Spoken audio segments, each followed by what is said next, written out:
أعوذ بالله من الشيطان الرجيم بسم الله الرحمن الرحيم.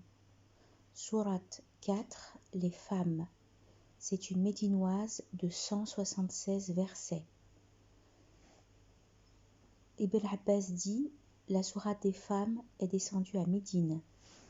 Ibn Mas'ud dit, dans la sourate des femmes, il y a 5 versets qui me contentent devant ce monde et tout ce qui s'y trouve.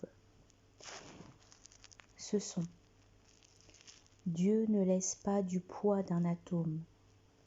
Si vous évitez les plus graves des péchés qui vous sont interdits. Dieu ne pardonne pas qu'on lui associe personne, mais il pardonnera un crime moins grave à qui il veut.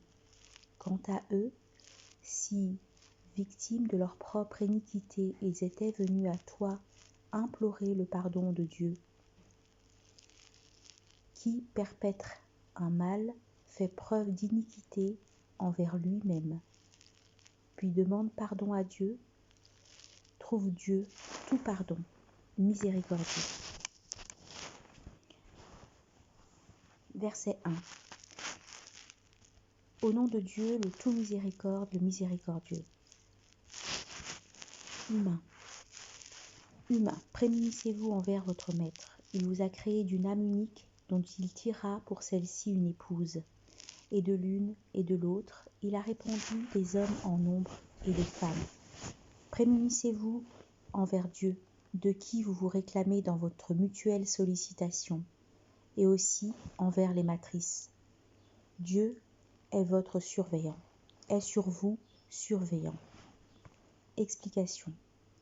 Dieu ordonne aux hommes, ses créés, de se prémunir envers lui, c'est-à-dire de l'adorer sans rien lui associer, tout en les alertant sur son omnipotence dont il usa pour les créer d'une âme unique, c'est-à-dire Adam, et de son épouse, Ève. Ève fut créée d'une côte gauche d'Adam, alors endormie. Quand celui-ci se réveilla, il la vit et alors elle lui plut. Il la trouva de bonne compagnie et elle le trouva de bonne compagnie. Le prophète alayhi salatu wassalam, rapporte-t-on, a dit: la femme a été créée d'une côte. La chose biscornue dans la côte est son bout supérieur. Si tu veux la redresser, tu la casses. Si tu tires jouissance d'elle, tu tires jouissance d'elle avec quelque chose de biscornu. Le segment « Il a répandu des hommes en nombre et des femmes » signifie que Dieu a créé d'Adam et d'Ève un grand nombre d'hommes et de femmes qu'il a répandus sur la terre. Ces hommes et ces femmes vivent ensemble avec leurs différences de caractère, de couleur, de langue, pour retourner enfin devant lui pour être jugés. Le segment « Prémunissez-vous envers Dieu, de qui vous vous réclamez dans votre mutuelle sollicitation et aussi envers les matrices » signifie « Prémunissez-vous envers lui, en lui obéissant ». Az-Zahhak dit « Prémunissez-vous envers lui du moment que vous utilisez son nom dans vos contrats et vos pactes, et prenez garde à ne pas rompre les liens de matrice. Vivez-les, par contre, pieusement, et maintenez-les en permanence. » Le segment « Dieu est sur vous surveillant » signifie que Dieu surveille toutes vos actions et tous vos mouvements. Dieu est de toutes choses témoin.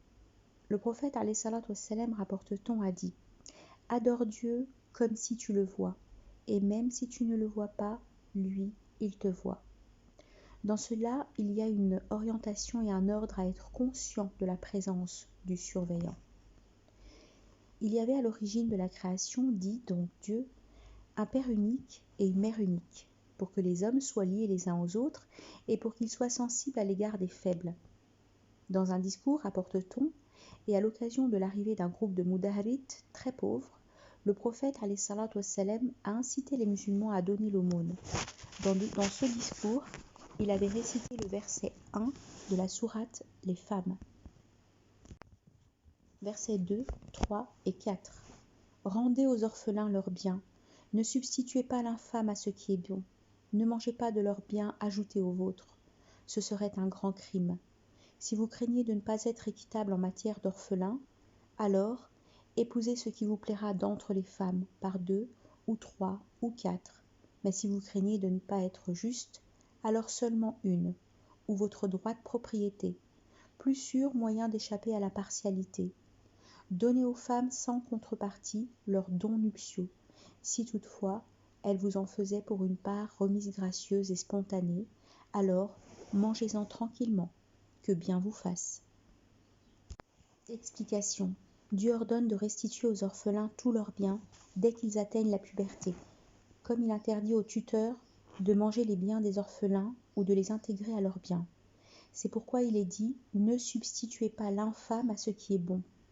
Sofiane Taouri dit « Ne te précipite pas pour le bien illicite, mais attends que vienne à toi le bien licite qui t'est prédestiné. » Saïd Ben Jubayr dit « N'échangez pas les biens des gens qui vous sont illicites avec vos biens qui vous sont licites. » Saïd Ben El-Moussaïb dit « Ne donne pas du maigre pour prendre du corpulent. » Az-Zahhak dit « Ne donne pas du faux pour prendre du bon. » Es-Souddi dit on prenait du troupeau de l'orphelin la brebis corpulente pour la remplacer par une maigre, en disant une brebis pour une brebis. On prenait le bon dirham pour mettre à la place un faux dirham, en disant un dirham pour un dirham. Le segment, ce serait un grand crime, signifie que ce serait une faute très grave, selon Ibn Abbas. Le segment, si vous craignez de ne pas être équitable en matière d'orphelin, alors épousez ce qui vous plaira d'entre les femmes. Signifie, si l'un d'entre vous a sous son toit une orpheline et qu'il craint de ne pas lui donner une dot digne d'elle, qu'il cherche une autre femme. Aïcha, rapporte-t-on, a dit, il y avait un homme qui avait sous sa tutelle une orpheline avec qui il se maria. Cette orpheline possédait quelques palmiers. Alors, il ne la gardait que pour cette raison, bien qu'il ne la désirait vraiment pas. C'est pourquoi il eut la descente de « si vous craignez de ne pas être équitable ». Le segment, par 2 ou 3 ou 4, signifie « épousez d'entre les femmes celle que vous voulez, 2 ou 3 ou 4 ». La construction de ce segment est semblable à ce segment, lui qui fait des anges ses émissaires ailés par 2, 3 ou 4. D'entre les anges, il y en a qui ont 2 ailes, d'autres qui ont 3 ailes, d'autres encore qui ont 4 ailes, sans que cela nie l'existence d'anges ayant plus de ces ailes. S'agissant des hommes, le nombre maximal des épouses permises ne dépasse pas les 4. Le prophète ﷺ, rapporte-t-on, a ordonné à Gilan ben Salama de ne garder que 4 épouses des 10 qu'il avait, après sa conversion à l'islam. Choisis 4 d'entre elles, lui avait-il dit. En outre, Naufal ben Muawiyah, rapporte-t-on, a aussi dit « Je me suis converti à l'islam alors que j'avais 5 épouses. » Alors l'envoyé alayhi salatu wassalam m'a dit « Choisis 4, celle que tu veux, et sépare-toi de la dernière. » J'ai répudié la plus ancienne. Une vieille stérile depuis 60 ans. Le segment « Mais si vous craignez de n'être pas juste, alors seulement une, ou votre droit de propriété » signifie « Si vous craignez en étant polygame de ne pas appliquer l'équité entre vos épouses, comme cela est indiqué dans le segment « Vous ne pourrez être juste envers vos épouses, même si vous y veillez », alors limitez-vous à une seule, ou bien aux servantes esclaves, car, avec ces dernières, la répartition équitable n'est pas obligatoire mais recommandable. Le segment « plus sûr moyen d'échapper à la partialité » signifie que c'est le plus sûr moyen d'éviter trop de charges matérielles selon Zayd ben Aslam et Shafi'i. Cet avis est tiré de la parole divine suivante « Si vous craignez de ce fait un marasme ». Mais le juste est l'avis de l'ensemble des savants. Plus sûr moyen de ne pas être injuste, partial, selon Ibn Abbas, Aïcha et Mujahid. N'ayez pas des penchants, disent-ils. Le segment « Donner aux femmes sans contrepartie leurs dons nuptiaux » signifie que l'homme doit donner avec bon cœur à la femme sa dot. Le segment « Si toutefois elle vous en faisait pour une part remise gracieuse et spontanée, alors mangez-en tranquillement, que bien vous fasse » signifie que si, après la désignation de la dot, la femme accepte avec bon cœur de faire à son époux grâce de cette dot ou d'une partie d'elle, il peut en profiter licitement. Hachim dit, quand l'homme mariait sa fille, il lui prenait son don nuptial. Après quoi Dieu a interdit cela avec la descente de donner aux femmes sans contrepartie leurs dons nuptiaux.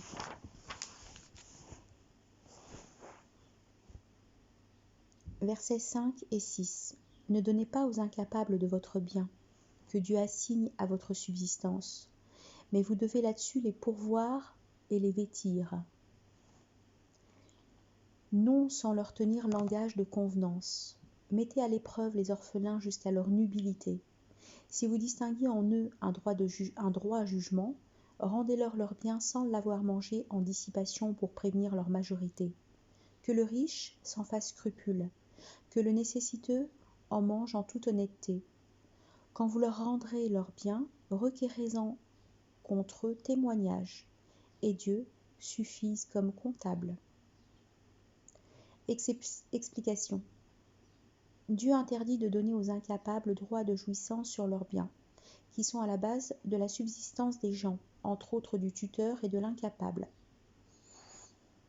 C'est de là qu'ont été déduites les interdictions propres aux incapables, pour bas âge, folie, faiblesse de raison ou de religion ou faillite. Les incapables, ce sont tes enfants et les femmes, selon Ibn Abbas. Ce sont les femmes et les enfants, selon Zahak. Ce sont les orphelins, selon Saïd ben Jubayr. Ce sont les femmes, selon Mujahid et Ikrima.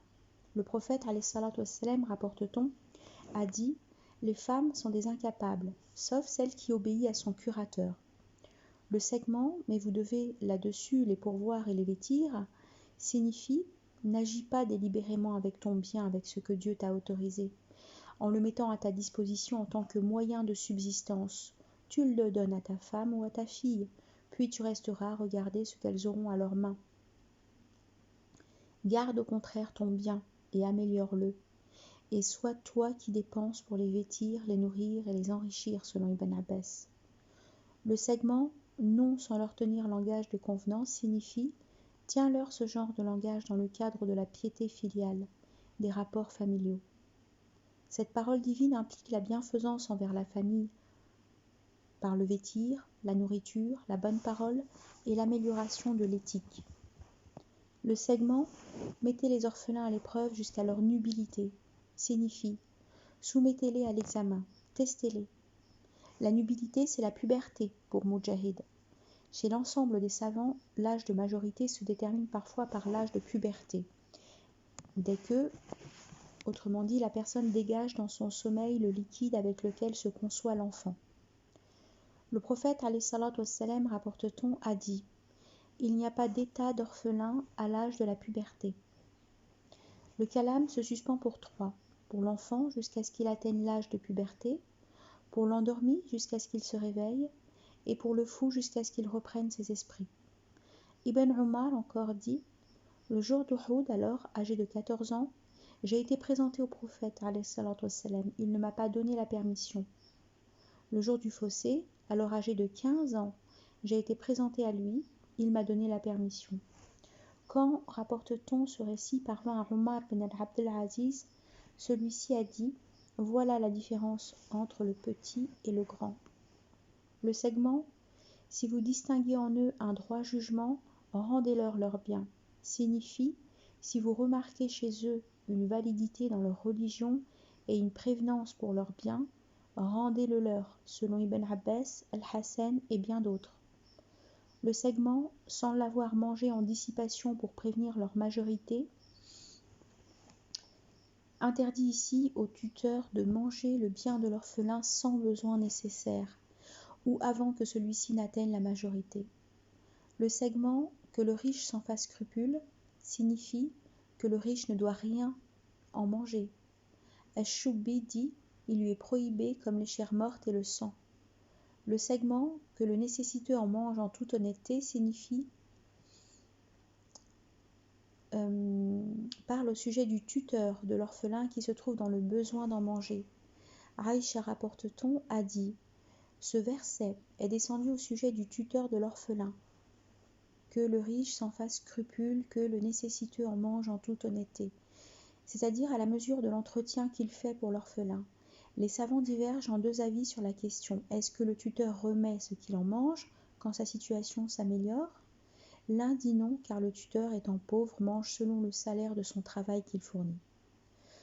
Un homme, rapporte-t-on, était allé demander au prophète ﷺ s'il pouvait manger du bien de l'orphelin dont il était le tuteur parce qu'il n'avait pas de bien, et que le prophète ﷺ lui avait répondu « Mange selon les convenances et sans dissipation ». L'autre avis dit oui, car le bien de l'orphelin est mis sous embargo, et s'il y a permission, c'est à cause du besoin. Alors on doit remettre l'équivalent. Omar ibn al-Khattab dit « Si je m'enrichis, j'en fais scrupule. Si je me trouve dans le besoin, j'en sollicite un emprunt. Et quand ma situation s'améliore, je m'en acquitte. » Ibn Abbas dit « Il mange de son bien pour se nourrir, cela jusqu'à ne pas avoir besoin du bien de l'orphelin. » Amir al-Shubbi dit « Il n'en mange pas, sauf s'il est contraint comme il est contraint de manger de la chair morte.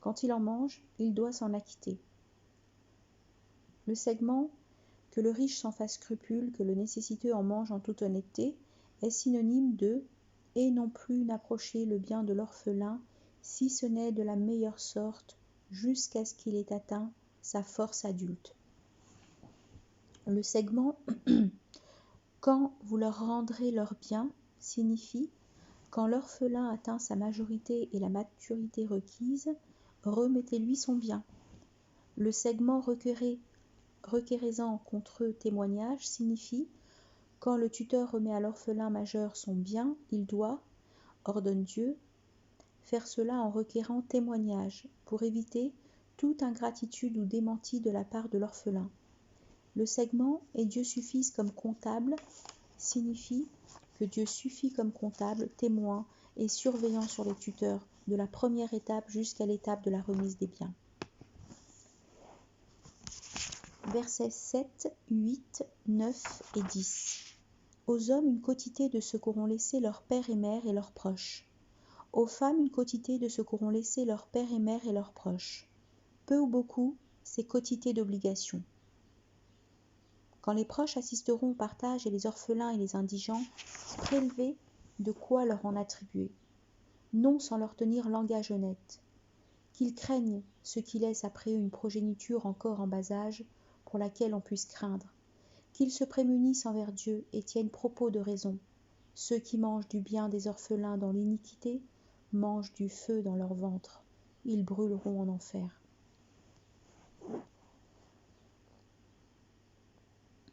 Signification. Saïd ben Jubayr et Qatada disent « Les associants donnaient en héritage leurs biens aux hommes adultes seulement, en excluant les femmes et les enfants. Alors Dieu fit descendre aux hommes une quotité de ce qu'auront laissé leurs pères et mères et leurs proches, et aux femmes, etc. Ce qui veut dire que tous sont égaux selon la loi de Dieu. Ils ont droit à l'héritage, même si les parts sont différentes d'un héritier à un autre. Koha, rapporte-t-on, alla trouver l'envoyé alayhi salatu wassalam et lui dit « Ô envoyé de Dieu, j'ai 2 filles et leur père est mort, et elles n'ont rien. » Après quoi Dieu fit descendre aux hommes une quotité de ce qu'auront laissé leur père et mère et leurs proches, jusqu'à la fin du verset. Le segment « Quand les proches assisteront au partage et les orphelins et les indigents, prélevés, etc. » Lorsque les proches qui n'ont pas droit à l'héritage, ça signifie, et qu'ils assistent au partage de l'héritage, cédez-leur-en une part. Cela était obligatoire au début de l'islam. Recommandable, dit un autre avis. Il y a divergence d'avis au sujet de cette parole divine. Est-elle abrogée ou non? Al-Bukhari rapporte qu'Ibn Abbas a dit « Elle est péremptoire, non abrogée ». Ikrima, pour sa part, rapporte qu'Ibn Abbas a dit qu'elle était abrogée par la parole suivante « Dieu vous recommande en ce qui concerne vos enfants » jusqu'à la suite du verset. Al-Awfi rapporte qu'Ibn Abbas a dit « Cela était en vigueur avant la descente des quotes-parts. » Après cela, Dieu a fait descendre les quotes-parts pour chacun des héritiers. Ibn Abu Hatim rapporte d'Ibn Abbas que la parole « Quand les proches assisteront au partage et les orphelins et les indigents » est abrogée par le verset de l'héritage de telle sorte que chacun des héritiers a désormais sa quote-part définie par la loi de Dieu. Et c'est cela l'avis des 4 imams ainsi que de l'ensemble des savants. Le verset 9 concerne celui qui est sur le lit de mort. Ibn Abbas dit « Cela concerne celui qui, sur le point de mourir, fait un testament qui lèse ses héritiers devant quelqu'un. Dieu ordonne donc celui qui entend un tel préjudice de se prémunir envers lui et de diriger le mourant à ce qui est juste dans la répartition de l'héritage. » L'envoyé alayhi salatu wassalam, rapporte-t-on, s'était rendu au chevet de Saad Abu Waqas. « Ô envoyé de Dieu, dit Saad, j'ai des biens et je n'ai pour héritier qu'une fille. Est-ce que je peux en donner les 2/3 en aumône ? Non, lui dit-il. Alors la moitié, demanda-t-il encore ? Non, lui dit-il aussi. Alors le tiers, demanda-t-il encore ? Oui, le tiers, bien que le tiers soit beaucoup. Puis l'envoyé alayhi salatu wassalam dit à Saad : Que tu laisses tes héritiers riches est mieux que de les laisser dépendants des gens, à donner la main. Ibn Abbas a dit : Si les gens diminuent du tiers au quart, c'est que l'envoyé de Dieu a dit le tiers, bien que le tiers soit beaucoup. Le verset 10 demande aux croyants de se prémunir envers Dieu, en préservant le bien des orphelins, sinon la menace du feu tombera sur eux, selon Ibn Abbas. Si le tuteur mange du bien de l'orphelin sans raison valable, alors il est en train de manger un feu qui s'embrasera dans son ventre au jour de la résurrection. Le prophète alayhi salatu wassalam, rapporte-t-on, a dit : Évitez les 7 qui font périr. Associer à Dieu autrui, la sorcellerie, tuer en dehors du droit l'âme que Dieu a rendue illicite, sacrée en fait, manger l'usure, manger le bien de l'orphelin, tourner sur ses talons le jour de la marche au combat et accuser les préservées insouciantes et croyantes. Verset 11. Dieu vous recommande en ce qui concerne vos enfants, aux garçons l'équivalent de la part de 2 femmes. S'il y a plus de 2 femmes, elles auront 2/3 de l'ouari. S'il n'y en a qu'une seule, elle aura la moitié. Quant au père et à la mère, à chacun d'eux un 6e de la succession. Si le défunt n'a laissé qu'un garçon, et s'il n'en a pas laissé, et qu'héritent de lui ses pères et mères, à la mère ira le tiers. S'il y a des frères, à la mère ira le 6e, déduction faite de choses testées ou dues.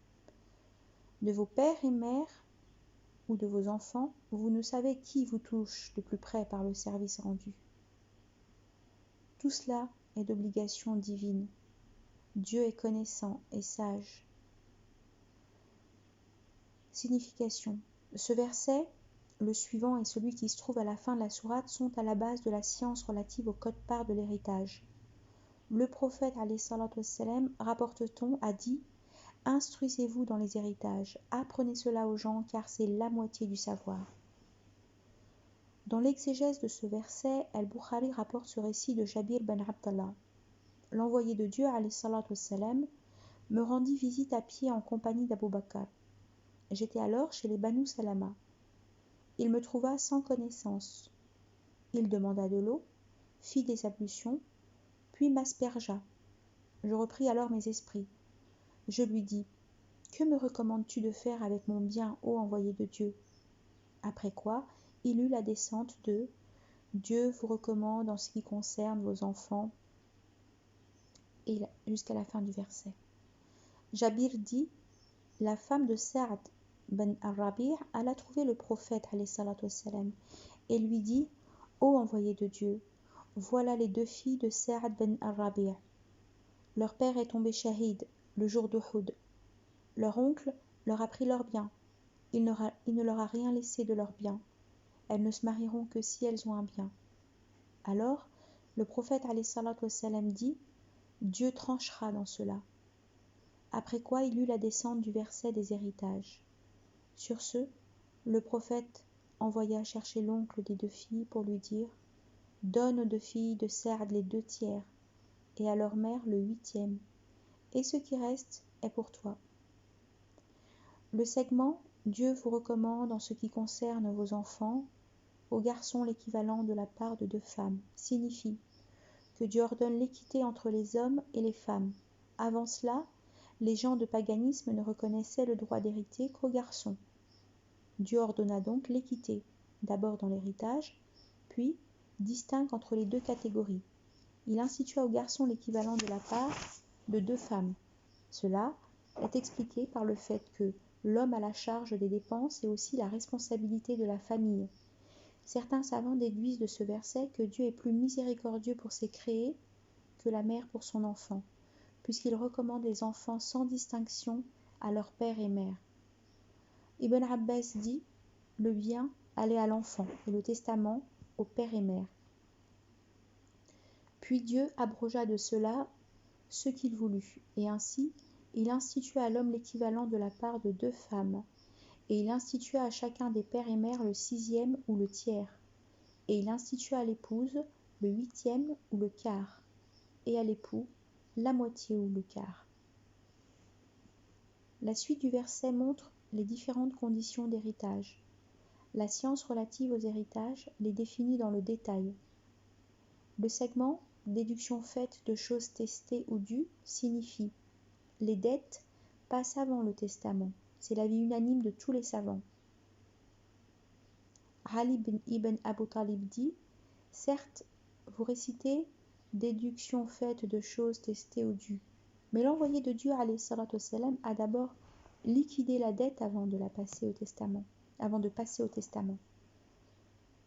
Le segment de vos pères et mères ou de vos enfants, vous ne savez qui vous touche de plus près par le service rendu, signifie ce que nous avons équitablement décidé, tant dans la répartition des quotes-parts pour les enfants que pour les pères et mères, est différent de ce qui est pratiqué dans l'ordre du paganisme.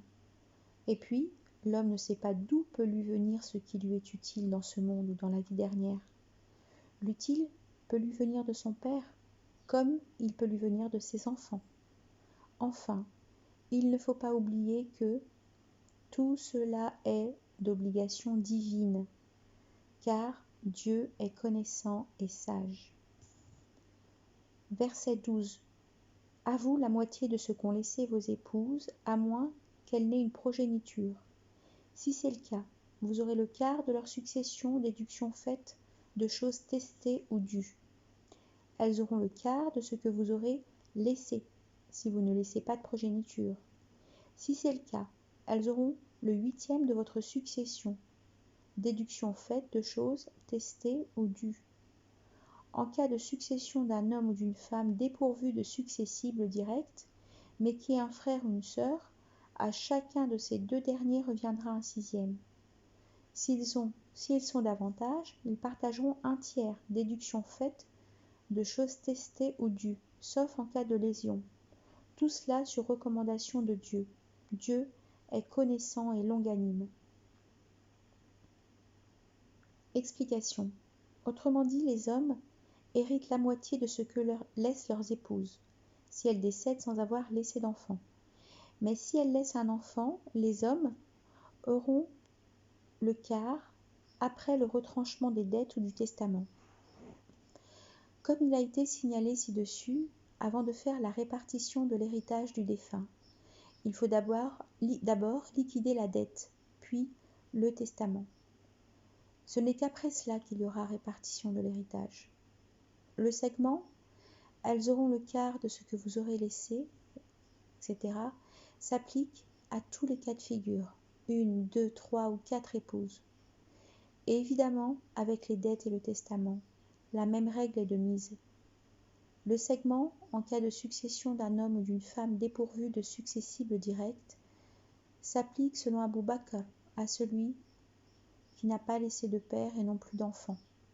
Et le segment, mais qui est un frère ou une sœur, signifie qui est l'un ou l'autre d'une mère, selon Abu Bakr et Ibn Abu Waqas.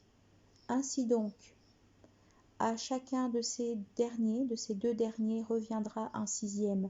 S'ils sont davantage, ils se partageront un tiers. Le cas des frères de la mère diverge avec le reste des héritiers.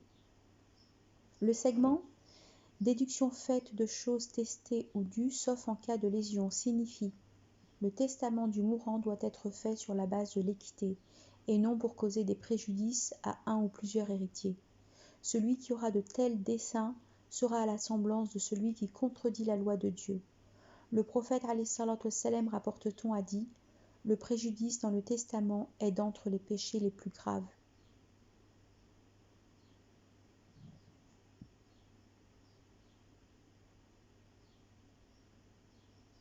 Versets 13 et 14. Ce sont là des normes expresses de Dieu. Quiconque obéit à Dieu et à son envoyé, Dieu le fera entrer dans des jardins de sous lesquels les ruisseaux coulent, et où ils seront éternels. C'est là le triomphe insigne.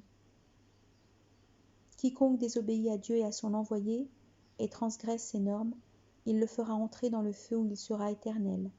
Il subira un châtiment d'ignominie. Explication. Ces codes-parts définis, dit Dieu, selon les liens de parenté, sont des normes expresses de Dieu qui ne doivent pas être transgressées. Le segment « Quiconque obéit à Dieu et à son envoyé » signifie que celui qui obéit en cela à Dieu et à son envoyé, sans ajouter un héritier et sans en exclure, avec une ruse ou un moyen quelconque, mais qui laisse l'héritage se répartir selon les codes-parts décidés par Dieu, Dieu le fera entrer au jardin. En outre, Dieu jettera en enfer celui qui ne se conforme pas à ces normes relatives à l'héritage. Le prophète, rapporte-t-on, a dit « Un homme agit 70 ans selon les œuvres des compagnons du bien, mais quand il teste, il dévie dans son testament. On lui scelle alors ses actions par le mal de son œuvre, et il entre dans le feu. Un autre homme agit 70 ans selon les œuvres des compagnons du mal, mais dans son testament il agit équitablement. On lui scelle alors ses actions par le bien de son œuvre, et il entre dans le jardin. » Sur quoi Abu Hurayra dit « Lisez si vous voulez, ce sont là des normes expresses de Dieu jusqu'à un châtiment d'ignominie. » Versets 15 et 16. Celles de vos femmes qui commettent la turpitude, eh bien, requérez-en contre elles le témoignage de 4 des vôtres. S'ils en témoignent, consignez les coupables à la maison jusqu'à ce que les récupère la mort ou que Dieu leur ouvre un chemin. Si 2 d'entre vous commettaient la turpitude, malmenez-les. Si tous 2 se repentent et deviennent meilleurs, alors 2 écartez-vous. Dieu est enclin au repentir, miséricordieux. Explication. Au début de l'islam, la sentence appliquée à la femme coupable d'adultère était l'interdiction de sortie de la maison, et cela jusqu'à ce que la mort la recouvre. Donc, la turpitude, c'est l'adultère, et le chemin institué par Dieu, c'est ce qui abroge cela. Ibn Abbas dit « La sentence était ainsi jusqu'à la descente de la sourate de la lumière, pour abroger alors cela par la flagellation et la lapidation. » Le segment « Si 2 d'entre vous commettent la turpitude, malmenez-les » signifie ceux qui commettent la fornication, faites-leur mal. Ibn Abbas dit « Faites-leur mal par l'insulte, l'invective et les coups de soulier. » Cette sentence était en vigueur jusqu'à son abrogation par la flagellation ou la lapidation. Mujahid dit « Cette parole est descendue à propos de 2 hommes qui commettent le méfait du peuple de Lot. » L'envoyé alayhi salatu wassalam, rapporte-t-on, a dit « Celui que vous voyez faire l'action du peuple de Lot, alors tuez celui qui fait et celui qui subit. » Le segment « Si tous 2 se repentent et deviennent meilleurs, alors 2 écartez-vous » signifie que s'ils se corrigent sincèrement, alors cessez de leur tenir propos violents. Car celui qui se repent de son péché est désormais comme celui qui n'a pas de péché. Dans les 2 sahih rapporte-t-on « Si la femme de l'un d'entre vous commet l'adultère, qu'il la flagelle selon la norme, sans lui adresser des blâmes ensuite. » Versets 17 et 18. Seulement le repentir de Dieu tient à ce qu'on ait commis le mal que par ignorance, et qu'on s'en soit aussitôt repenti. Dans ce cas, Dieu se repent en faveur de ses coupables. Dieu est connaissant et sage. Ce n'est pas se repentir d'une faute que de commettre des choses mauvaises, jusqu'à ce que la mort pressent l'un de ses coupables. Ils disent « À présent je me repens de ma faute », et non plus si l'on meurt dans le déni. À cela, nous préparons un châtiment de douleur. Signification. Dieu accepte la repentance de celui qui commet les mauvaisetés par ignorance, puis se repent avant l'agonie. Mujahid dit « Quiconque désobéit à Dieu par erreur ou intentionnellement est ignorant jusqu'à ce qu'il décolle du péché. » Qatada dit « Les compagnons de l'envoyé de Dieu disaient « Tout péché qu'un homme atteint est une ignorance. » Le segment « et qu'on s'en soit aussitôt repenti » signifie « et qu'on s'en soit repenti avant de voir l'ange de la mort » selon Ibn Abbas. Selon Zahhak dit « Tout ce qui avant la mort est proche ». Qatada et Suddi disent « Tant que le repenti est en santé ». Al-Hassan al-Basri dit « Tant que le repenti n'agonise pas ». Le prophète alayhi salatu wassalam, rapporte-t-on, a dit « Dieu accepte le repentir de son serviteur tant qu'il n'arrive pas à l'agonie ». Versets 19, 20, 21, 22. Vous qui croyez, il n'est pas pour vous licite d'hériter des femmes contre leur gré ou de leur soulever des difficultés pour leur ravir une part de ce que vous leur avez donné, à moins qu'elles ne se rendent coupables d'une turpitude prouvée. Fréquentez-les selon les convenances. Si elles vous inspirent de l'aversion, qui sait si votre aversion ne porte pas sur une chose où Dieu loge beaucoup de bien. Si vous voulez substituer une épouse à une autre, eussiez-vous donné à l'une d'elles un quintal d'or, n'en récupérez pas une miette. Le feriez-vous au prix d'une infamie, d'un péché flagrant? Et comment le feriez-vous quand vous avez accédé l'un à l'autre et qu'elles ont reçu de vous un si grave engagement? N'épousez pas des femmes qu'auraient épousées vos pères, exception faite des situations acquises. C'est une turpitude, une ignominie, un détestable chemin. Le segment « Vous qui croyez, il n'est pas pour vous licite d'hériter des femmes contre leur gré » signifie « À l'époque du paganisme, dit Ibn Abbas, quand l'homme meurt, ses proches ont plein droit sur sa femme, suivant leur volonté. L'un d'eux l'épouse, ou il la marie, ou il ne la marie pas du tout. Ils avaient sur elle plus de droits que sa famille. C'est pourquoi il eut la descente de « Vous qui croyez, il n'est pas pour vous licite d'hériter des femmes contre leur gré. » Zayd ben Aslam dit « À l'époque du paganisme, les habitants de Yathrib avaient l'usage d'hériter la femme de celui qui décède. Celui qui héritait le bien du décédé héritait aussi la femme de ce dernier. Il lui créait aussi des difficultés jusqu'à l'hériter ou la mariait à qui il voulait. Quant aux gens de Tihama, l'un d'entre eux usait de mauvaise compagnie à l'encontre de la femme, dans le but de la répudier, et encore, il lui imposait de ne se marier qu'avec qui il voulait, afin qu'elle achète sa liberté avec une partie de ce qu'il lui avait donné. Alors, Dieu interdit cela aux croyants. Le père de Sahl ben Hanif, à la mort de Qais, dit « À la mort de Qais ben al-Aslat, son fils voulut épouser sa femme.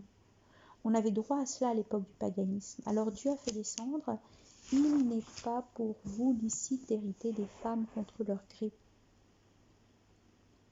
Le segment ou de leur soulever des difficultés pour leur ravir une part de ce que vous leur avez donné signifie « Ne sois pas auteur de préjudice à ta femme dans le but qu'elle te cède sa dot ou une partie de la dot ou un de ses droits qu'elle a sur toi. » Ibn Abbas dit « Leur soulever des difficultés, c'est-à-dire ne les accablez pas, pour leur ravir une part de ce que vous leur avez donné, vise l'homme ici ayant une épouse.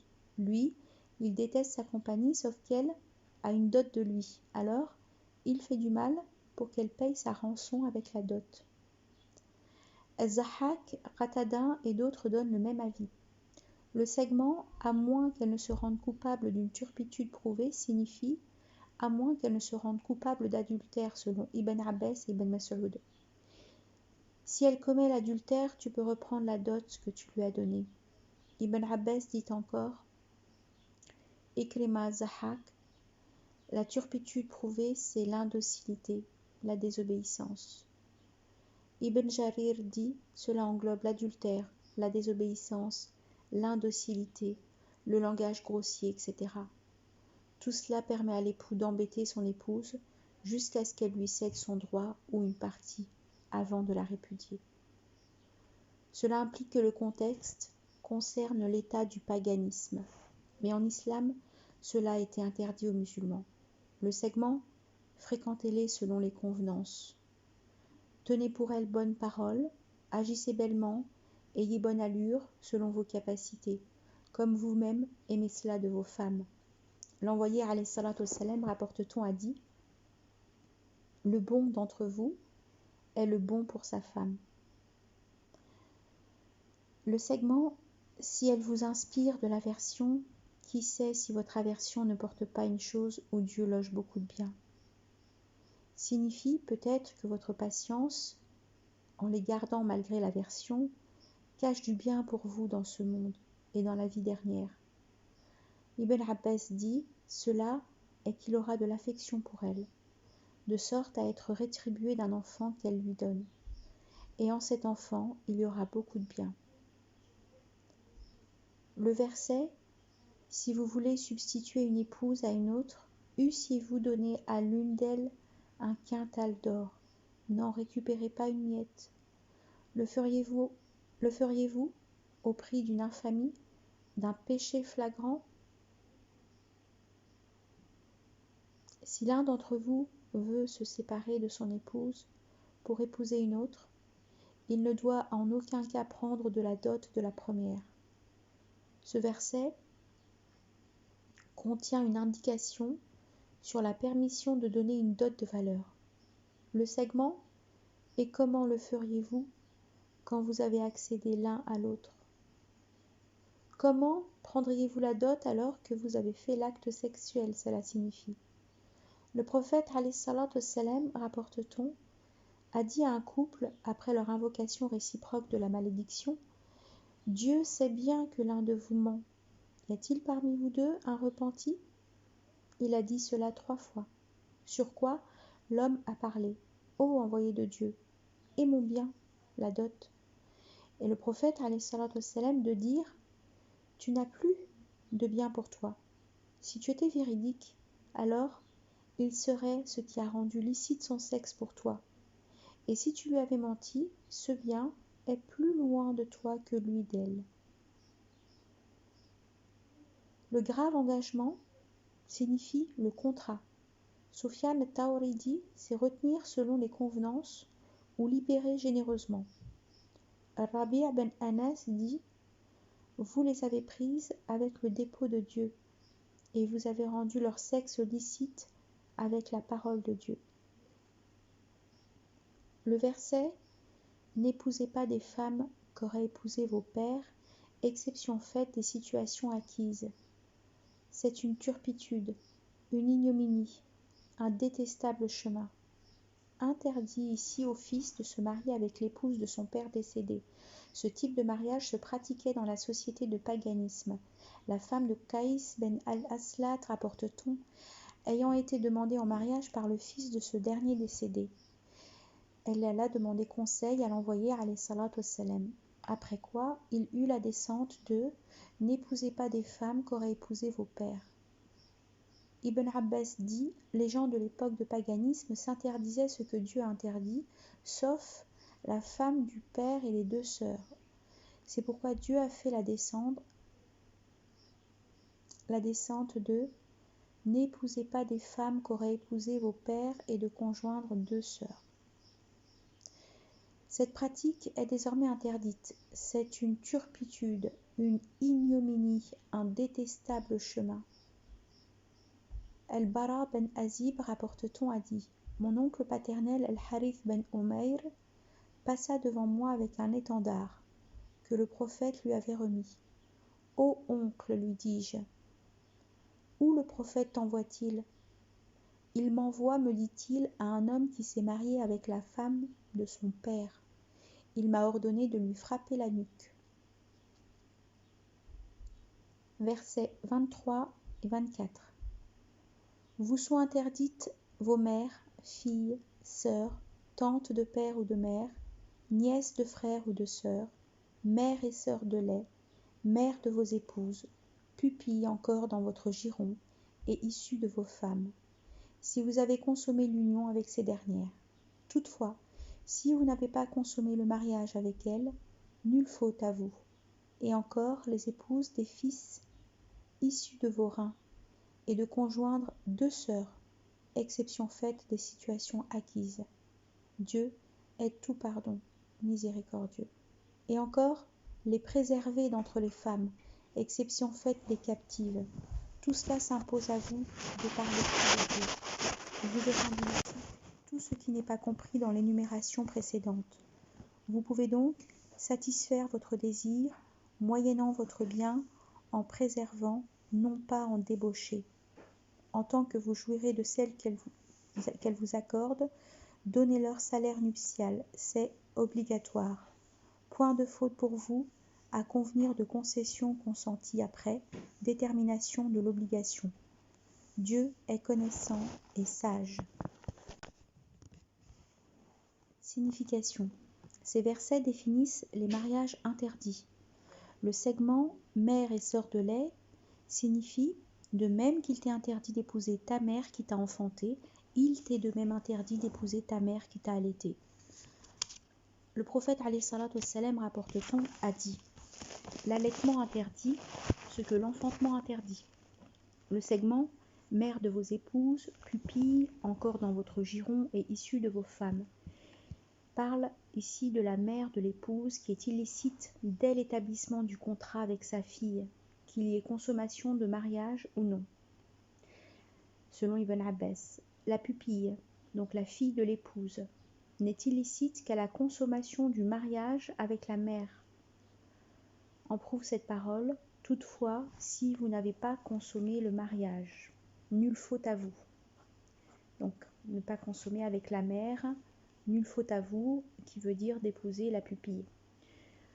Cela est évidemment exclusif aux belles filles. S'agissant des pupilles qui sont ou non dans le giron, elles sont illicites pour l'époux de la mère selon l'ensemble des savants. Le segment et encore les épouses des fils issus de vos reins signifie. Interrogé sur ce segment, Atta a dit « Nous rapportions, Dieu est plus connaissant, que le prophète avait épousé la femme de Zaïd, et qu'alors les associants de la Mecque tinrent des propos sur cela, de sorte que Dieu fit descendre, et encore les épouses des fils issus de vos reins. Et puis il y a eu la descente de « non plus qu'il ne fait vos fils de ceux que vous adoptez », et de « Mohammed n'est père d'aucun de vos mâles ». Le segment « et de conjoindre 2 sœurs, exception faite des situations acquises » signifie « Dieu interdit aux hommes de se marier avec 2 sœurs », tout en annonçant qu'il pardonne et passe sur ce que le musulman a fait à ce sujet, dans l'époque du paganisme. L'ensemble des savants disent « Celui qui fait cela puis se convertit à l'islam doit répudier l'une d'elles. » Le père d'Azahak ben Fayrouz, rapporte-t-on, a dit « J'ai embrassé l'islam alors que j'avais pour femme 2 sœurs. Le prophète m'avait donc ordonné de répudier l'une d'elles. Quant à conjoindre les 2 sœurs dans la condition de droit de propriété, il est également interdit pour la généralité du verset. Selon l'ensemble des musulmans, la règle est dans ce verset la même dans le mariage avec les femmes libres et avec les droits de propriété. Toutes sont égales. Le segment et encore les préserver d'entre les femmes, exception faite des captives, signifie qu'il est interdit d'épouser les préservées étrangères, c'est-à-dire les femmes mariées, exception faite de femmes capturées lors d'une bataille. Celles-ci, vous pouvez les épouser, si vous les déchargez de la dette, parce que le verset est descendu à ce propos. Abu Saïd al-Khudri, rapporte-t-on, a dit « Nous avons eu des captives d'entre celles d'Aoutas. Elles avaient des époux, mais nous avons détesté les prendre pour femmes, étant donné qu'elles avaient des époux. Nous avons alors posé la question au prophète alayhi salatu wassalam, après quoi il eut la descente de « et encore les préserver d'entre les femmes, exception faite des captives ». Des anciens voient dans la vente de la droite propriété un divorce de fait d'avec son ancien mari. Abdallah, rapporte-t-on, disait « Sa vente est sa répudiation » en récitant ensuite « et encore les préserver d'entre les femmes, exception faite des captives ». Mais l'ensemble des savants voient que cela ne légitime pas le divorce, car l'acheteur remplace le vendeur, qui a ainsi fait sortir de sa propriété la jouissance de ce qu'il convoite. Ces savants s'appuient sur le récit de Barira, selon lequel Aïcha, la mère des croyants, l'avait acheté puis l'avait libéré, de sorte que son mariage n'avait pas été annulé avec son mari Mourette, puisque l'envoyé alayhi salatu wassalam lui avait proposé de choisir entre l'annulation et le maintien du mariage. Si la vente de la droite propriété, disent donc ces savants, était la répudiation de cette dernière, le prophète alayhi salatu wassalam n'aurait pas proposé le choix. Le segment « Tout cela s'impose à vous de par l'écrit de Dieu » signifie « Cette interdiction concernant les quatre est un écrit de Dieu qui vous oblige. Alors conformez-vous à cet écrit, ne déviez pas de ces normes. » Ce segment parle des quatre, Atta et Soudi, selon eux. Selon Ibrahim, de ce qui vous est interdit. Le segment « Vous est rendu licite tout ce qui n'est pas compris dans l'énumération précédente » signifie qu'en dehors de celles citées que Dieu interdit, les autres vous sont licites, selon Atta et d'autres.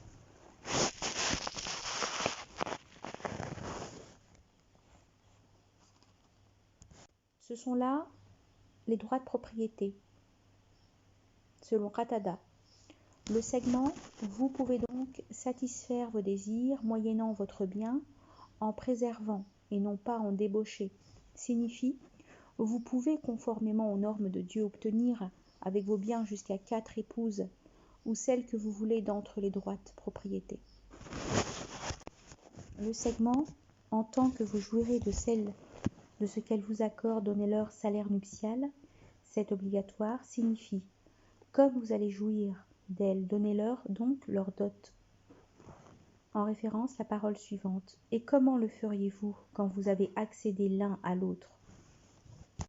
Donnez aux femmes sans contrepartie leurs dons nuptiaux. Il ne vous est permis de rien récupérer sur elles de vos dons. La globalité de cette parole divine est prise comme preuve en faveur du mariage temporaire. Il est vrai que ce type de mariage était licite au début de l'islam, mais qu'il avait été abrogé par la suite. Shafi'i et un groupe de savants disent « Ce mariage a été permis, puis abrogé, puis permis, puis abrogé par 2 fois. » Selon Ahmed, il a été permis quand il y a nécessité. Selon Mujahid, cette parole est descendue au sujet du mariage temporaire. Selon Ali ibn Abu Talib, qui donne le témoignage majeur, dit que le prophète alayhi salatu wassalam a prohibé le mariage temporaire. Le segment « Point de faute pour vous à convenir de concessions consenties après détermination de l'obligation » signifie quand tu lui détermines la dot et qu'après elle te libère de la dot ou d'une partie, toi comme elle, vous n'avez pas de faute à redouter. Le segment « Dieu est connaissant et sage » signifie il est tout indiqué de citer ces 2 attributs après l'établissement de ces interdits.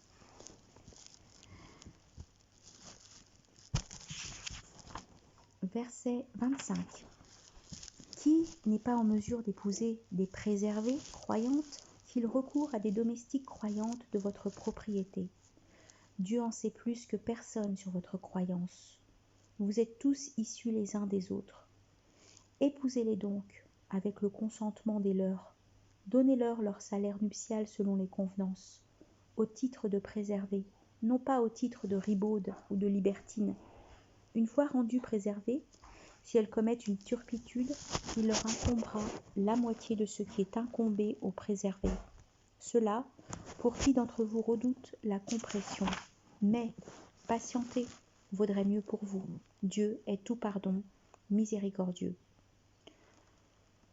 Le segment qui n'est pas en mesure d'épouser des préservées croyantes signifie ceux qui n'ont pas suffisamment de moyens matériels pour épouser la femme libre et croyante.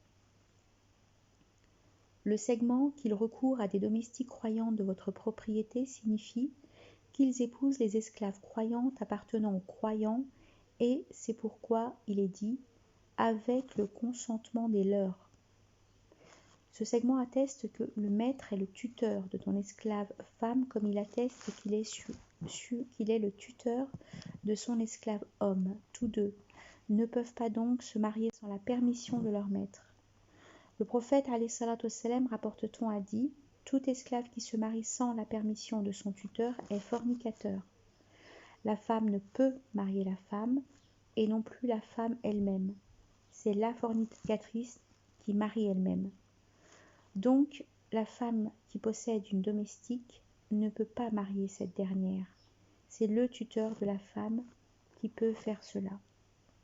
Le segment « Donnez-leur leur salaire nuptial selon les convenances » signifie « Comme on donne une dot à la femme libre, le musulman doit aussi donner avec bon cœur à la domestique une dot convenable. Ce n'est pas parce que ta future femme est domestique que tu te permettrais de lui déprécier sa dot. Procéder ainsi est une humiliation de ta femme domestique. Les préservées signifient les femmes pures qui ne s'adonnent pas à l'adultère. C'est pourquoi sont mentionnées les ribaudes et les libertines. Le segment, une fois rendu préservé, fait allusion, selon nous, au fait de marier l'esclave parce que le contexte du verset l'indique. Qui n'est pas en mesure d'épouser des préservées croyantes, qu'il recourt à des domestiques croyantes de votre propriété. Le segment, si elles commettent une turpitude, il leur incombera la moitié de ce qui est incombé aux préservés, signifie, dans le cas où l'esclave commet un adultère, elle doit être de 50 coups de fouet, qu'elle soit musulmane ou dénégatrice, mariée ou vierge. Ali ben Abu Talib, rapporte-t-on, a dit « Ô gens, appliquez la norme sur vos esclaves, les préservés et les non préservés. » Une esclave de l'envoyé, alayhi salatu wassalam, ayant commis un adultère, il m'a ordonné de la flageller. Elle venait d'enfanter, alors j'ai craint de la tuer si je la flagellais. J'ai cité cela au prophète, alayhi salatu wassalam, qui m'a dit « Tu as bien fait, laisse-la jusqu'à ce qu'elle se rétablisse. »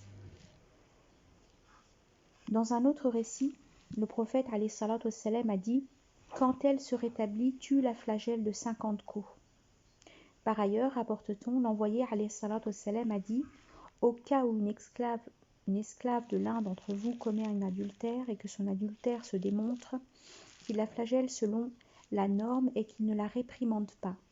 Si elle le commet une deuxième fois, qu'il la flagelle selon la norme et qu'il ne la réprimande pas.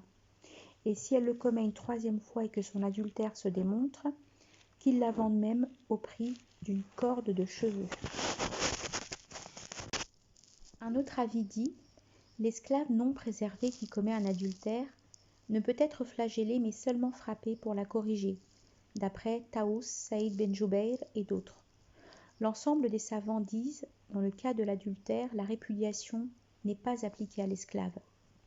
Le segment, cela, pour qui d'entre vous redoute la compression, mais patienter vaudrait mieux pour vous, signifie que le mariage avec les esclaves est permis dans les conditions précitées pour qui craint de commettre un adultère ou ne peut pas se maîtriser sexuellement.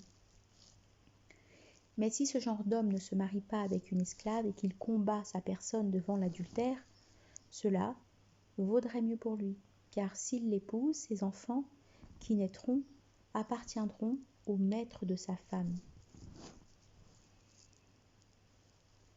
Versets 26, 27, 28. Dieu veut pour vous toute explicité, vous guider dans le système de vos devanciers et se repentir à votre endroit. Dieu est connaissant et sage. Dieu veut se repentir à votre endroit, alors que ceux qui suivent les passions veulent vous faire gravement dévier. Dieu veut alléger pour vous les contraintes, car l'homme fut créé faible. Explication. Dieu informe-t-il, veut expliciter pour vous, les croyants, ce qui vous est licite et ce qui ne l'est pas, dans cette sourate et dans d'autres. Le segment « vous guider dans le système de vos devanciers » signifie « vous guider aux voies louables de ceux qui vous ont devancés et aux prescriptions à suivre qu'il aime et préfère pour vous ». Le segment « et se repentir à votre endroit » signifie « vous pardonner les péchés et les choses illicites commises ». Car Dieu est connaissant et sage dans ses lois, ses prédestinations, ses actes, ses propos. Le segment « alors que ceux qui suivent les passions veulent vous faire gravement dévier » signifie les adeptes du diable d'entre les juifs et les chrétiens, et les fornicateurs aussi veulent bien vous voir dévier du vrai. Le segment « Dieu veut alléger pour vous les contraintes, car l'homme fut créé faible » signifie Dieu veut alléger pour vous ses lois, ses prescriptions et ses proscriptions. C'est pourquoi il a permis d'épouser l'esclave sous des conditions, Moudjahid et d'autres. Le segment « car l'homme fut créé faible » signifie que Dieu a fait convenir l'allègement à cause de la faiblesse que l'homme a en lui-même. Taos dit « l'homme fut créé faible dès qu'il s'agit des femmes ». Waqri dit « auprès d'elle, il perd sa raison ». Versets 29, 30, 31. Vous qui croyez, ne mangez pas mutuellement votre bien par esprit de fausseté, mais qu'il est seulement entre vous négoce consenti. Ne tuez pas vos personnes. Dieu vous est miséricordieux. Qui, par agressivité et iniquité, commettrait ce crime, nous le ferons brûler au feu. C'est pour Dieu facile. Si vous évitez les plus graves des péchés qui vous sont interdits, nous couvrirons vos mauvaisetés et vous ferons entrer d'une entrée généreuse.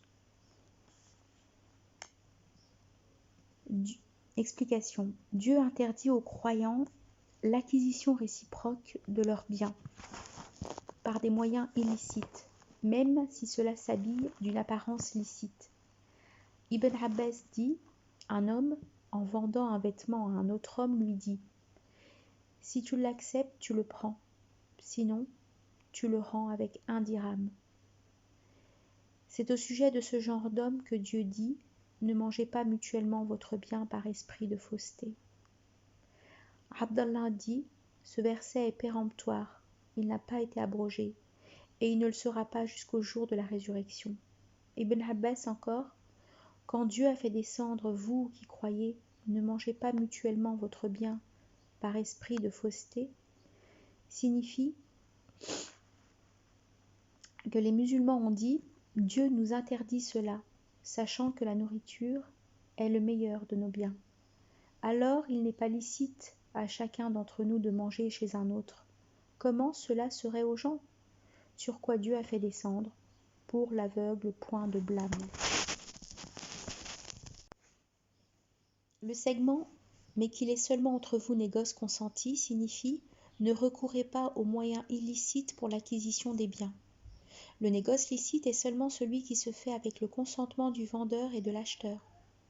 Le segment « ne tuez pas vos personnes » signifie « ne faites pas cela en commettant les interdits, les désobéissances, en mangeant réciproquement vos biens dans le faux. » Le segment « Dieu vous est miséricordieux » signifie « Dieu l'est en ce qu'il vous ordonne et en ce qu'il vous prohibe. » Le prophète alayhi salatu wassalam, rapporte-t-on, a dit « Celui qui tue sa personne avec une chose sera châtié par elle au jour de la résurrection. »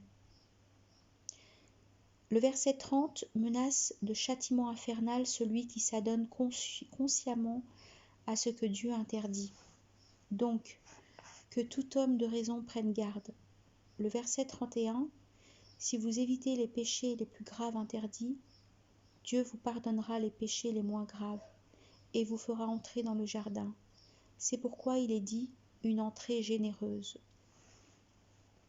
Le prophète alayhi salatu wassalam, rapporte-t-on, a dit « À tout adorateur qui accomplit les 5 prières, jeûne le ramadan, s'acquitte de l'aumône légale, évite les 7 péchés les plus graves, les portes du jardin lui seront ouvertes, et on lui dira ensuite « Entre en paix ».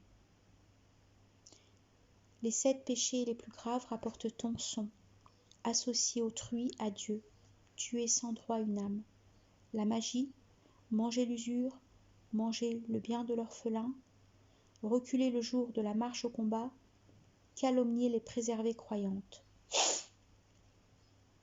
Dans d'autres hadiths, il y a d'autres péchés classés dans la même catégorie, entre autres l'ingratitude à l'encontre des pères et mères, le faux témoignage, le préjudice dans le testament. Ibn Abbas dit « Le nombre des péchés les plus graves sont plus proches de 70 que de 7. Seulement, il n'y a pas de péché très grand avec l'imploration du pardon, et il n'y a pas de petit péché avec la persistance. » Le segment « Si vous évitez les plus graves des péchés » signifie « Le péché le plus grave est tout péché que Dieu scelle par un feu ou une colère ou une malédiction ou un châtiment. »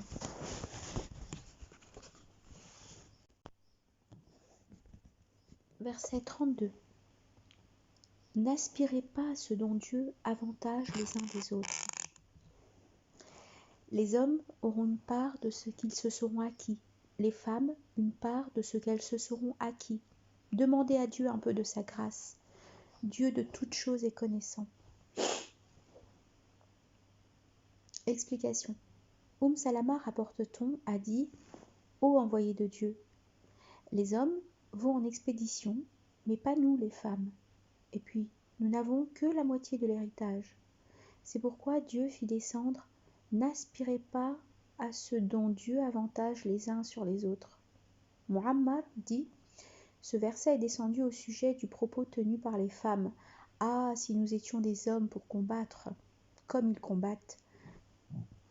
Aller en expédition sur le chemin de Dieu. » Ibn Abbas dit « Une femme est allée trouver le prophète ﷺ et lui a dit « Ô envoyé de Dieu, au mâle revient l'équivalent de la part de 2 femelles. Et puis, le témoignage de 2 femmes équivaut à celui de l'homme. Alors, qu'à l'action, nous sommes comme ça. Si une femme accomplit une bienfaisance, il lui est inscrit la moitié d'une bienfaisance. » Alors Dieu fit descendre ce verset « N'aspirez pas à ce dont Dieu avantage les uns sur les autres. » Ibn Abbas dit « L'homme ne doit pas aspirer en disant « Ah, si j'avais le bien de un tel et de sa famille. » Dieu interdit cela, mais il n'a qu'à demander à Dieu de sa grâce. Atta ben Abu Rabh dit « Ce verset est descendu pour interdire le fait d'aspirer à avoir ce que un tel possède, et le fait que les femmes aspirent à être des hommes pour aller en expédition. » Le segment « Les hommes auront une part de ce qu'ils se seront acquis, les femmes une part de ce qu'elles se seront acquis » signifie que chacun est rétribué selon ses œuvres. Si c'est une bienfaisance, il aura une bienfaisance, et si c'est une malfaisance, il aura une malfaisance, selon Ibn Jarir. Chacun, homme ou femme, a une part de l'héritage qui lui est destiné, selon Ibn Abbas. Après quoi Dieu guide les hommes vers ce qui les réforme. Le segment « Demander à Dieu un peu de sa grâce » signifie « N'aspirez pas à ce dont j'avantage les uns sur les autres, car cela est chose déterminée. Le désir ne donne rien. Demandez à Dieu plutôt un peu de sa grâce et il vous donnera, car il est généreux. » Le prophète, alayhi salatu wassalam, rapporte-t-on, a dit « Demandez à Dieu un peu de sa grâce, il aime être demandé. » Et puis, la meilleure adoration, c'est l'attente du soulagement. Le segment « Dieu de toutes choses est connaissant. » Dieu connaît celui qui mérite une part de ce monde et celui qui mérite une part de la pauvreté, celui qui mérite la vie dernière et celui qui ne la mérite pas. Et il guide chacun vers ce qui lui est prédestiné. Verset 33. À chacun, nous avons fixé des ayants droit sur ce que laissent ses pères et mères, ses proches. ceux avec qui vos dextres ont noué pacte. Donnez-leur leur part. Dieu est de toutes choses témoin. Le segment « à chacun, nous avons fixé des ayants droit » signifie « à chacun, nous avons fixé des héritiers ». Ibn Abbas dit « les ayants droit sont le groupe de personnes qui ont un droit sur l'héritage ». Ibn Jarir dit « les Arabes nomment le cousin paternel un ayant droit ». Le segment « sur ce que laissent ses pères et mères ses proches » signifie « sur l'héritage que laissent ses pères et mères ses proches ». Donc l'interprétation de la parole divine est comme suit. Ô gens, nous avons désigné un groupe de gens qui l'héritent de ce que lui ont laissé ses pères et mères et ses proches. Le segment « ceux avec qui vos dextres ont noué pacte » signifie « ceux avec qui vous avez pactisé. Vous devez leur donner leur part d'héritage en respect de la promesse faite lors du serment, car Dieu était témoin lors du pacte. Cela était en vigueur au début de l'islam, mais il a été abrogé plus tard, avec pour ordre de ne pas oublier, après la descente de ce verset, le moindre pacte. Ibn Abbas dit à l'arrivée des Muhajirs, et suite à la fraternisation effectuée par le prophète ﷺ, le Muhajir héritait l'Ansarite. Mais à la descente de « à chacun nous avons fixé des ayants droit », cela fut abrogé. Ibn Abbas dit « dans le segment « à chacun nous avons fixé des ayants droit » signifie héritier. Au sujet du segment « ceux avec qui vos dextres ont noué pacte, donnez-leur leur part ». Les Muhajirs, après leur installation à Médine, pouvaient, grâce à l'affrèrement que le prophète ﷺ avait établi avec les Ansar, hériter de ces derniers. Mais quand il eut la descente de « à chacun nous avons fixé des ayants droit », cet usage-là fut donc abrogé, à l'exception de l'assistance, de l'aide et du bon conseil. Certes, il n'y eut plus d'héritage entre eux, mais chacun pouvait tester au profit de l'autre, faire un testament. Cela était donc en vigueur au début de l'islam. Les musulmans pratiquaient l'héritage par le serment, puis cela fut abrogé, sans toutefois annuler les serments déjà donnés. Dieu leur avait ordonné de respecter les pactes et les engagements déjà scellés. Donc, les ayants droit sur ce que laissent ses pères et mères, ses proches, sont les héritiers de proche parenté, c'est-à-dire du côté des pères et mères et des parents. Ceux-là seulement l'hériteront. Le prophète ﷺ, rapporte-t-on, a dit « affectez les quotes-parts acquis de droit. Ce qui en reste après cela ira à l'homme le plus prioritaire. » Autrement dit, répartissez l'héritage entre ceux des quotes-parts cités par Dieu dans les 2 versets des quotes-parts. Et s'il en reste quelque chose, donnez-le au groupe. Le segment « ceux avec qui vos dextres ont noué pacte » signifie, autrement dit, avant la descente de ce verset, donnez-leur leur part de l'héritage, après quoi tout serment engagé n'a plus d'incidence sur l'héritage. Verset 34. Les hommes assument les femmes à raison de ce dont Dieu les avantage sur elles et de ce dont ils font dépense sur leurs propres biens. Réciproquement, les bonnes épouses sont dévotieuses et gardent dans l'absence ce que Dieu sauvegarde. Celles de qui vous craignez l'insoumission, faites-leur la morale. Désertez leurs couches, corrigez-les.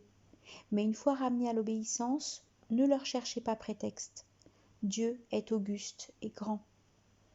Le segment « les hommes assument les femmes » signifie l'homme est responsable de la femme, c'est-à-dire son chef, son directeur qui la corrige au cas où elle dévie, parce que les hommes sont mieux dotés d'avantages que les femmes. La prophétie est exclusive aux hommes, ainsi que le pouvoir politique et la jurisprudence, etc. Et parce qu'ils se chargent aussi de l'entretien des femmes. Dieu leur a assigné ceci. Les hommes ont toutefois sur elles préséance d'1 degré. Ibn Abbas, pour expliciter ce segment, dit « Les hommes ont été désignés émirs sur les femmes ». Autrement dit, la femme doit obéissance à l'homme dans les limites de ce que Dieu ordonne comme obéissance. La femme doit donc manifester son obéissance en faisant preuve de bienfaisance envers la famille de son mari et en préservant les biens de celui-ci. Al-Hassan al-Basri dit, une femme était allée se plaindre au prophète alayhi salatu wassalam de son mari qui l'avait giflé. Le prophète alayhi salatu wassalam avait dit, le talion. Alors Dieu fit descendre, les hommes assument les femmes, jusqu'à la fin du verset. Et elle retourna alors sans talion. Le segment « Les bonnes épouses sont dévotieuses » signifie « Les femmes obéissent à leur mari » selon Ibn Abbas. Le segment « Garde dans l'absence ce que Dieu sauvegarde » signifie « C'est la femme qui sauvegarde son époux absent dans sa propre personne et dans le bien de son mari » selon As-Suddi et d'autres. Le prophète alayhi salatu wassalam, rapporte-t-on, a dit « La meilleure des épouses est celle qui te rend heureux quand tu la regardes, qui t'obéit quand tu lui donnes un ordre, et qui te sauvegarde dans sa personne et dans ton bien quand tu t'absentes. » Si la femme accomplit ses 5 prières, jeûne son mois, sauvegarde son sexe, obéit à son mari, alors il lui sera dit « Entre au jardin par l'une des portes que tu veux. »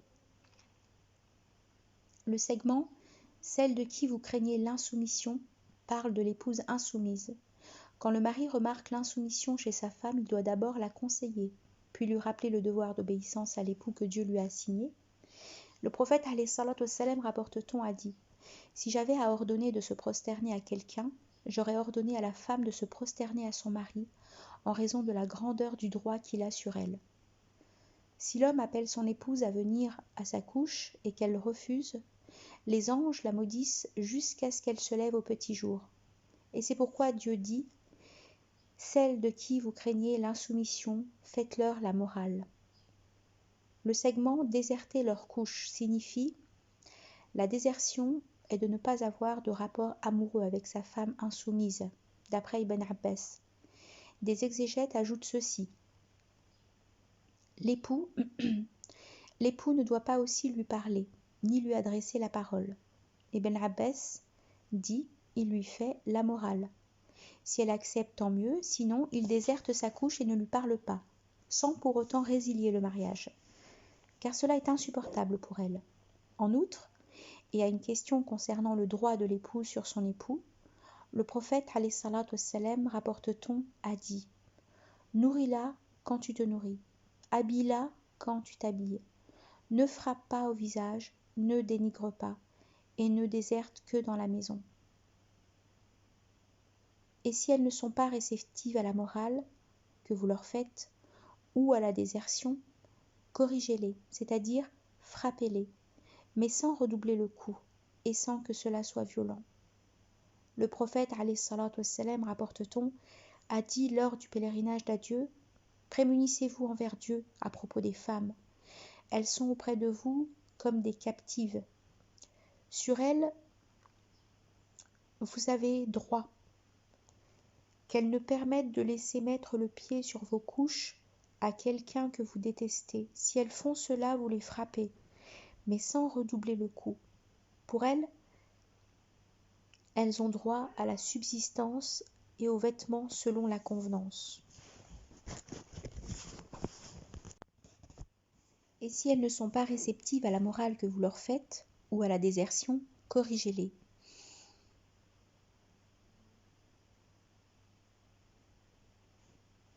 C'est-à-dire frappez-les, mais sans redoubler le coup et sans que cela soit violent. Le prophète alayhi salatu wassalam, rapporte-t-on, a dit lors du pèlerinage d'adieu, « Prémunissez-vous envers Dieu à propos des femmes. Elles sont auprès de vous comme des captives. Sur elles, vous avez droit qu'elles ne permettent de laisser mettre le pied sur vos couches à quelqu'un que vous détestez, et si elles font cela, vous les frappez mais sans redoubler de coups. Pour elles, elles ont droit à la subsistance et aux vêtements selon la convenance. »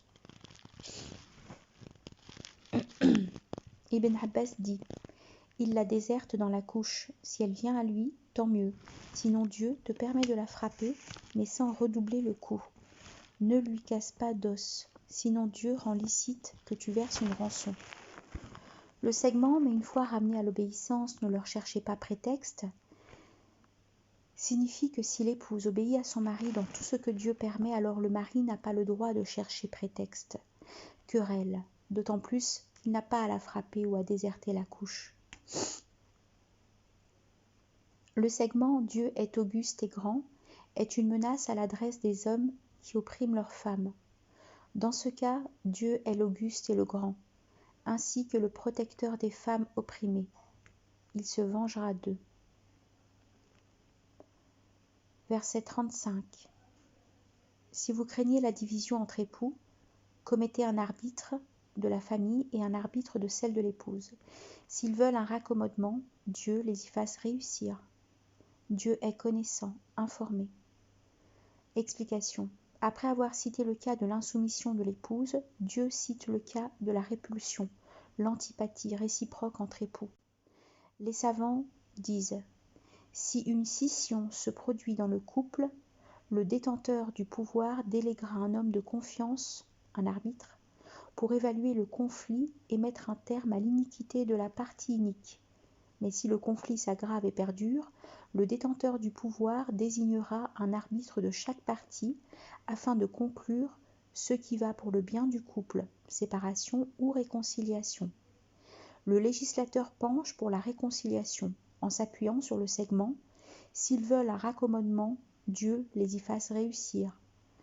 Ibn Abbas dit « Dieu ordonne d'envoyer un homme de bienfaisance du côté de la famille de l'époux et un autre du côté de la famille de l'épouse, pour déterminer qui est le malfaisant. Si c'est l'homme, ils lui font écran sur sa femme et l'obligent à s'acquitter de la pension. Si c'est la femme, ils la contraignent à retourner auprès de son mari et lui interdisent la pension. Dans le cas où les deux arbitres sont favorables pour la séparation ou la réconciliation, cela leur est en effet permis. Uthman ben Affan, rapporte-t-on, a envoyé Ibn Abbas et Muawiyah en tant qu'arbitres en leur disant « Si vous voyez la réunion, réunissez-les. Si vous voyez la séparation, séparez-les. »